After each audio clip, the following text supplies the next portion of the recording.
ओम साई राम। आज शिरडी में रोज हजारों लोग श्री साईं बाबा के दर्शन के लिए आते हैं। गरीब से लेकर अमीर तक सभी साईं चरणों में अपना शीश झुकाते हैं। यहाँ कोई भेदभाव नहीं होता है। साई प्रसादालय में हजारों लोग एक साथ श्री साईं बाबा का प्रसाद ग्रहण करते हैं। उस वक्त भी गरीबी अमीरी जाति धर्म भूलकर सभी एक साथ बैठकर प्रसाद ग्रहण करते हैं। उस वक्त सबके मन में यही विचार होता है कि हम सब साईं भक्त हैं। श्री साईं बाबा देहधारी थे, तब भी बाबा खाना तैयार करके सभी भक्तों को एक साथ बिठाकर खाना देते थे। ये परंपरा आज भी चालू है। दर्शन लेने वाले लोग जैसे हर प्रकार के होते हैं, वैसे कुछ लोग ऐसे भी होते हैं कि वो असल जीवन में कुछ बुरे काम में फंसे हुए होते हैं, कभी लालच में तो कभी मजबूरी में। ऐसे लोगों को देखकर भक्तों में सवाल खड़े होते कि बाबा इनको कैसे स्वीकार करते हैं। इसी विषय पर आज इस वीडियो में जानकारी दे रहे हैं। अगर आपने चैनल सब्सक्राइब नहीं किया तो ज़रूर कीजिए और वीडियो के नीचे दिए गए थैंक्स बटन के द्वारा सही प्रचार कार्यों को मदद कीजिए। श्री साईं बाबा जब देहधारी थे उस वक्त उन्होंने कहा था कि मेरे दरबार में भले बुरे सुष्ट दुष्ट खटनट ऐसे सभी प्रकार के लोग आते हैं। उन सभी पर मुझे एक समान नज़र रखनी पड़ती है।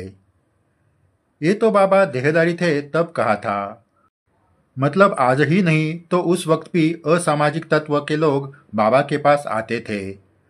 ऐसे लोगों से बाबा को बहुत कष्ट होता था। बाबा दयालु थे, इसलिए वो किसी को कुछ नहीं कहते थे। लेकिन एक बात उन्होंने स्पष्ट रूप से कही है कि जो जैसा करेगा वैसा भरेगा। ये बात वो कई बार दोहरा चुके हैं। उनका कहना था कि जो बुरे कर्म करेगा उसको भुगतना ही पड़ेगा। इस पर एक सत्य घटना आपको बताता हूँ। पुणे में रहने वाले श्री लगाटे नाम के व्यक्ति थे। परम पूजनीय नरसिंह स्वामी जी उनसे 1937 में मिले थे। स्वामी जी उस वक्त ऐसे लोगों को मिलकर जानकारी इकट्ठा कर रहे थे कि जिन्होंने श्री साईं बाबा को प्रत्यक्ष देखा है। श्री लगाटे भी बाबा के दर्शन के लिए एक बार गए थे। उसके बारे में उन्होंने कहा था कि वो बाबा का महिमा सुनकर उनका आशीर्वाद लेने शिरडी गए। जब उन्होंने बाबा के चरण छुए तो बाबा ने कहा, करेले के बीज बो लेना और उसके फल खा। उनकी इच्छा ये थी कि कोई अच्छा आशीर्वाद मिले, लेकिन ऐसा आशीर्वाद बाबा ने नहीं दिया। सत्य बात यह थी कि लगाटे जी ने अपने कार्यालय में पैसों के लेन देन में भ्रष्टाचार किया था। उसी कारण उन पर केस चालू थी। नीचे की अदालत ने उन्हें दोषी करार दिया था, इसलिए उन्होंने ऊपरी अदालत में अपील की थी। इस भ्रष्टाचार के आरोपों से मुक्त होने का आशीर्वाद लेने के लिए वो शिरडी आए थे, लेकिन बाबा ने उनको देखते ही उनके सभी कर्म पढ़ लिए थे। उनसे भला क्या चुकता, इसलिए उन्होंने कहा था कि जो बोया है उसका ही फल मिलेगा। आगे लगाटे जी दोषी पाए गए और उनको जेल में जाना पड़ा। ये श्री साईं बाबा के दरबार का न्याय है। आज भी यही न्याय सभी साईं भक्तों के लिए है। इसका मतलब जो कोई भी गलती करता है उसको सजा मिलती है, ऐसा नहीं। जो कुछ बुरे कर्म हाथ से हुए हैं वो जानबूझकर हुए हैं या गलती से, इस पर भी श्री साईं ध्यान देते हैं। जीवन में कुछ वक्त ऐसा आ जाता है कि मन में न होकर भी कुछ बुरे कर्म हाथ से हो जाते हैं। क्या इसकी सजा बाबा देते हैं क्या? कर्म बुरे हैं तो वो भुगतने ही पड़ते हैं, लेकिन किए हुए बुरे कर्मों का सच में पछतावा हुआ तो बाबा जरूर क्षमा कर देते हैं। जिनसे बुरे कर्म हुए हैं उसका उसे सच में पछतावा हुआ है या नहीं ये भी सही जान सकते हैं।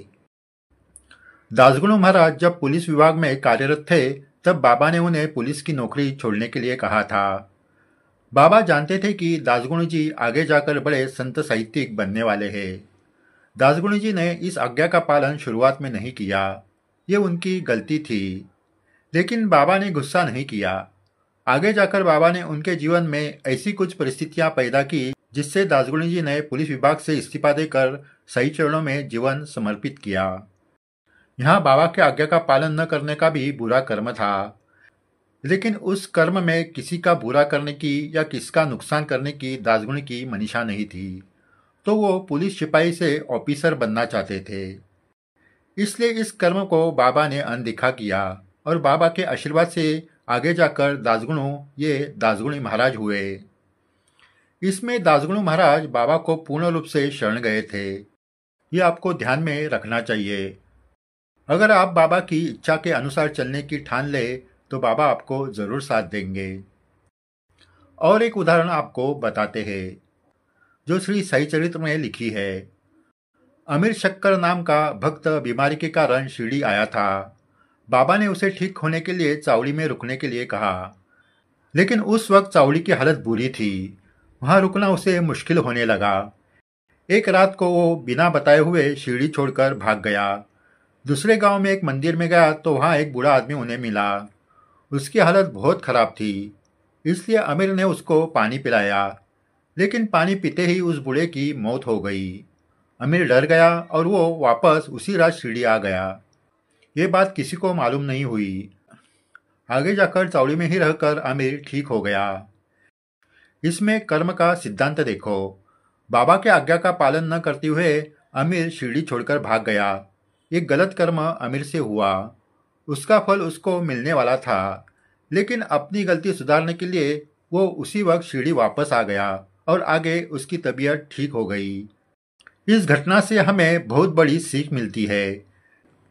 जीवन जीते वक्त हम कभी गलत कर्म करने के मार्ग में चले जाते हैं, लेकिन उसका पछतावा होकर हम सही मार्ग पर वापस आते हैं तो वो कर्म हमें भुगतने नहीं पड़ते।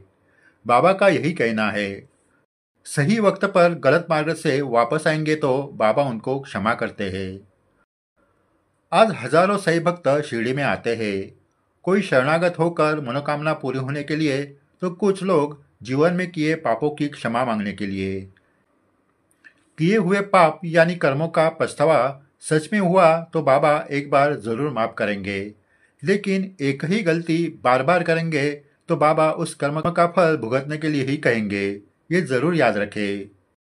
गलती होना और बुरे कर्म जानबूझकर करना ये दोनों अलग बात है। हम इंसान हैं, हमारे हाथ से नासमझी में गलती हो जाती है, कर्म हो जाते हैं। बाबा उसे सुधारने के लिए अवसर देते हुए माफ करते हैं, लेकिन किसी का बुरा करने के लिए आप जो जानबूझकर कर्म करेंगे तो वह बाबा कभी क्षमा नहीं करेंगे। वो कर्म लौटकर जरूर आपके पास आएंगे। आज शिरडी में जाते हुए ये जरूर याद रखें कि बाबा दयालु है, लेकिन बाबा न्यायी भी है। बाबा कहते थे कि आप कहीं भी रहे, कुछ भी करे, उसकी खबर मुझे मिल जाती है। इसलिए सच का रास्ता कभी मत छोड़ो। कठिनाइयाँ आएगी, लेकिन आपका सत्य का मार्ग देखकर वो कठिनाइयाँ बाबा जरूर दूर करेंगे। जय साई राम। आगे भी श्री साई बाबा के संदेश की विस्तृत जानकारी आपको दी जाएगी। अगर आपने ये चैनल सब्सक्राइब नहीं किया तो जरूर कीजिए और वीडियो के नीचे दिए गए थैंक्स बटन के द्वारा सही संदेश प्रचार कार्य को मदद कीजिए। जय साई राम।